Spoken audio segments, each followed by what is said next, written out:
അന്നൊരു വെള്ളിയാഴ്ചയായിരുന്നു. ലോക മൂവി റിലീസായ ദിവസം. ഫസ്റ്റ് ഡേ തന്നെ സിനിമയും കണ്ട് കള്ളിയങ്കാട്ട് നീലയെ മനസ്സിൽ ആവാഹിച്ചുകൊണ്ട് അർജുനും കൂട്ടുകാരും വീട്ടിലേക്ക് വരികയായിരുന്നു. സ്റ്റാൻഡിൽ നിന്നുള്ള ലാസ്റ്റ് ബസ്സാണ് അവർക്ക് കിട്ടിയത്.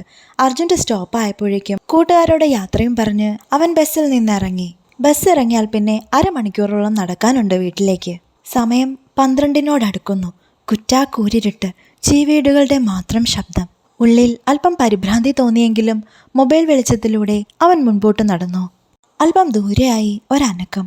അതാ തൻ്റെ മുമ്പിൽ നിൽക്കുന്നു വെള്ളവസ്ത്രധാരിണിയായ സുന്ദരിയായ ഒരു സ്ത്രീ.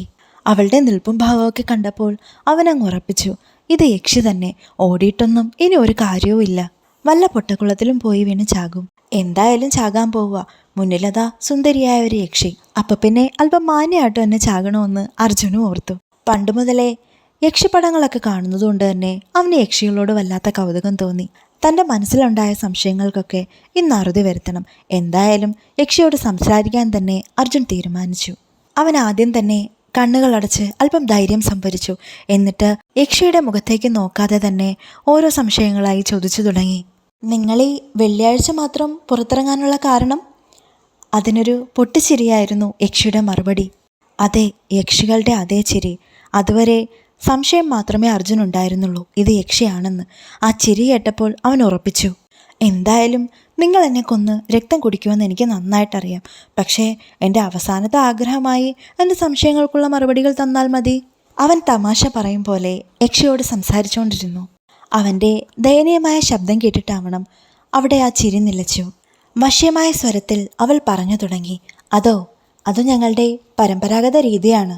ഈ വെള്ളിയാഴ്ചകളിലാണല്ലോ സിനിമകൾ റിലീസാവുന്നതും തിയേറ്ററുകളിൽ പടങ്ങൾ മാറുന്നതുമൊക്കെ.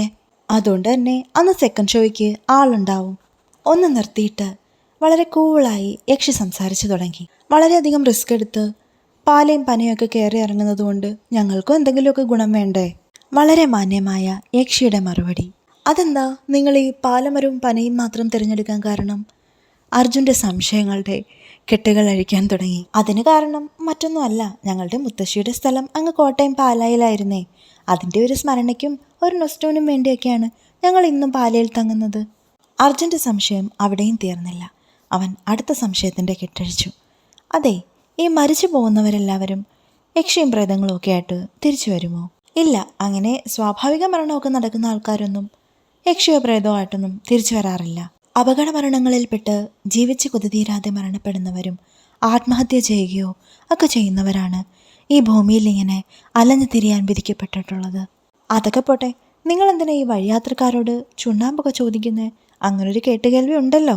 യക്ഷിയുടെ മറുപടികളൊക്കെ തൃപ്തികരമായതുകൊണ്ട് തന്നെ പിന്നെയും മാധ്യമപ്രവർത്തകരെ പോലെ അർജുൻ്റെ ചോദ്യങ്ങൾ ഓരോന്നായി വന്നുകൊണ്ടേയിരുന്നു. ചെറുതായൊന്ന് ചിരിച്ച ശേഷം യക്ഷി മറുപടി പറയാൻ തുടങ്ങി. ഞങ്ങൾക്ക് ബ്ലഡൊന്നും കിട്ടാതെ തിരികെ ചെല്ലുമ്പോൾ കാരണവന്മാർ ഞങ്ങളെ കളിയാക്കിയിരുന്നേ. അതുകൊണ്ടാണ് ഇരയെ കിട്ടിയില്ലേലും മുറുക്കിച്ചു വന്ന ചുണ്ടോടെ ചെല്ലുമ്പോൾ ആ പരേത്മാക്കൾക്ക് സന്തോഷമാവുമെങ്കിൽ ആയിക്കോട്ടെ എന്ന് കരുതി.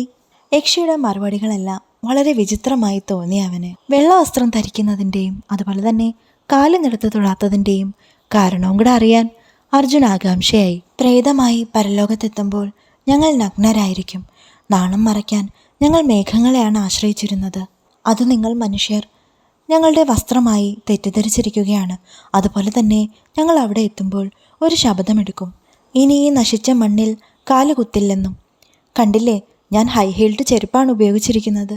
അർജുൻ യക്ഷിയുടെ കാലിലേക്ക് നോക്കി. അതെ, ശരിയാണല്ലോ, ഹൈ ഹീൽഡ് ചെരുപ്പാണ് ഉപയോഗിച്ചിട്ടുള്ളത്. അർജുൻ യക്ഷിയോട് സംസാരിക്കുന്നുണ്ടായിരുന്നെങ്കിലും അവൻ്റെ മനസ്സ് നിറയെ സുന്ദരിയായ യക്ഷിയെക്കുറിച്ചുള്ള ചിന്തകൾ മാത്രമായിരുന്നു. അർജുന് ഈ യക്ഷി ഒരു മനുഷ്യ സ്ത്രീ ആയിരുന്നുവെങ്കിൽ വിവാഹം കഴിച്ചാൽ കൊള്ളാം എന്ന് തോന്നി. പുത്തൻ അറിവുകൾ പകർന്നു നൽകിക്കൊണ്ടുള്ള ആ യാത്ര അർജുന് വളരെയധികം രസകരമായി തോന്നി. എന്തായാലും നടന്നു വീടിനടുത്തെത്തി. പിന്നെ ഒന്നും നോക്കിയില്ല, ഒറ്റ ഓട്ടമായിരുന്നു. വീടിൻ്റെ സിറ്റൗട്ടിൽ കയറി തിരിഞ്ഞു നോക്കുമ്പോഴേക്കും ആരും ഉണ്ടായിരുന്നില്ല. തൻ്റെ തോന്നലായിരുന്നോ ഇതൊക്കെ? അർജുൻ ആലോചിച്ചൊരു നിമിഷം നിന്നു. അപ്പോഴേക്കും കോളിംഗ് ബെല്ലിൻ്റെ ശബ്ദം കേട്ട് അമ്മ വന്ന് വാതിൽ തുറന്നിരുന്നു. അർജുൻ അകത്തേക്ക് കയറി. തൻ്റെ തോന്നലാണോ അതോ ശരിക്കുമുള്ള യക്ഷി അവിടെ എവിടെയെങ്കിലും ഉണ്ടോ എന്നറിയാൻ വേണ്ടി അർജുൻ ഒന്നുകൂടെ തല പുറത്തേക്കിട്ട് നോക്കി. ഇല്ല, ഇനി യക്ഷിയെങ്ങാനും വന്നാലോ എന്ന് പേടിച്ചവൻ വേഗം വീടിൻ്റെ വാതിലടച്ച് അകത്തേക്ക് കയറി. രാത്രി ഉറക്കത്തിൽ മുഴുവനും അവൻ ആ യക്ഷയെക്കുറിച്ച് തന്നെയായിരുന്നു ചിന്തിച്ചത്. എന്നാലും അതിൻ്റെ തോന്നലായിരുന്നോ? ശരിക്കും അവളെപ്പോലെ ഒരു പെൺകുട്ടി ഉണ്ടായിരുന്നെങ്കിൽ എത്ര നല്ലതായിരുന്നു അവൻ ആലോചിച്ചു. അർജുൻ അവൻ്റെ മനസ്സ് കവർന്ന ആ യക്ഷിയെയും സ്വപ്നം കണ്ടുറങ്ങുകയായിരുന്നു. അതെ, അവൾ ശരിക്കും ഒരു സ്ത്രീയായിരുന്നുവെങ്കിൽ. രാവിലെ അമ്മ വന്ന് ബെഡ് കോഫി തന്ന് വിളിച്ചുണർത്തിയപ്പോഴാണ് അർജുൻ ഉറക്കമുണർന്നത്.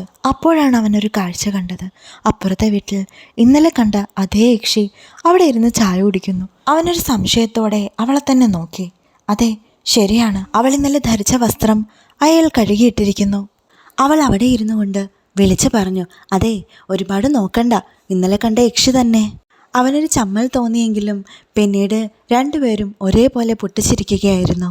അപ്പോഴാണ് അമ്മ അങ്ങോട്ട് വന്ന് അർജുനോട് പറഞ്ഞത്, ഇവർ നമ്മുടെ അടുത്ത വീട്ടിലെ പുതിയ താമസക്കാരാണ്. ആ കുട്ടി ഹോസ്റ്റലിൽ നിന്ന് നഴ്സിങ്ങിന് പഠിക്കുകയാണ്. ഇന്നലെ അവൾ വരാനിരുന്ന ബസ് മിസ്സായി.